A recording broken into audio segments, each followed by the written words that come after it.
TFA fam, what is going on? Thank you for joining me for another video. Let's just go ahead and dive right into the Week 11 DST and kicker streams of the week. Talk about the defenses off the top. The Denver Broncos, they could already be rostered in your league. They did have the 13th highest roster percentage on ESPN, but if they are available, they are a really solid play against a Raiders team that has really struggled this year. Just lost to the Jeff Saturday-led Indianapolis Colts. And I know Denver just gave up 250 passing yards to Ryan Tannehill, but like 60 of that came on that flea flicker. I don't really see anything like that coming from the Raiders. And the Broncos defense is allowing the fewest yards per play at 4.6. They're also giving up the fewest points per game. Again, potentially rostered, but if they are available, they are a solid play. Next up, we have the New York Jets. The Patriots offense has really taken a step back from where they were last year. They're middle of the road or worse in most offensive metrics and stats.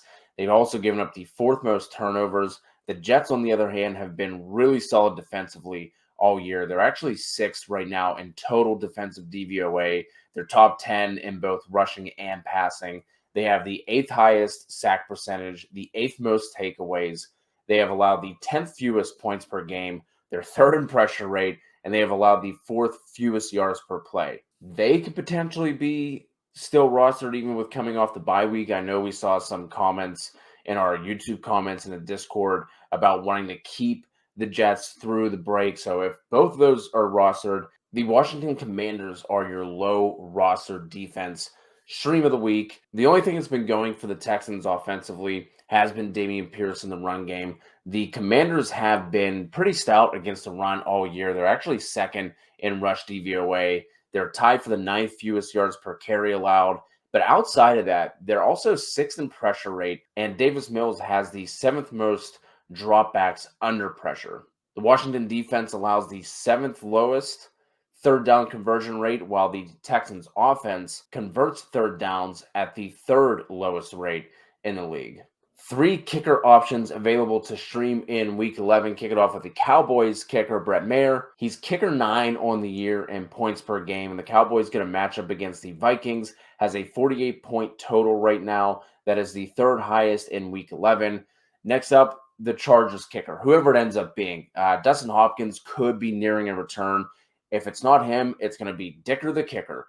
Either way, you can go with either of those guys in a matchup against the Chiefs, tied for the highest total on the week. The Chargers have been able to move the ball without Keenan Allen and Mike Williams, but I think they could struggle to score, which would mean good things for you if you stream either of these kickers.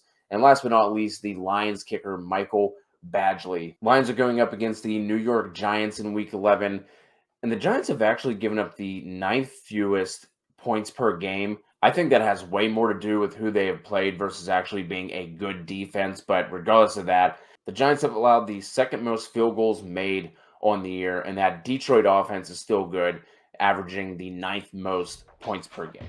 That is going to wrap it up. Thank you for joining me for the Week 11 defensive and kicker streaming options. If you enjoyed the video, if it helped you out at all, please hit us with a like and a sub. Any questions you have, go ahead and drop them in the comments below, or you can jump into our absolutely free TFA Discord as well. Just click the link and hop in.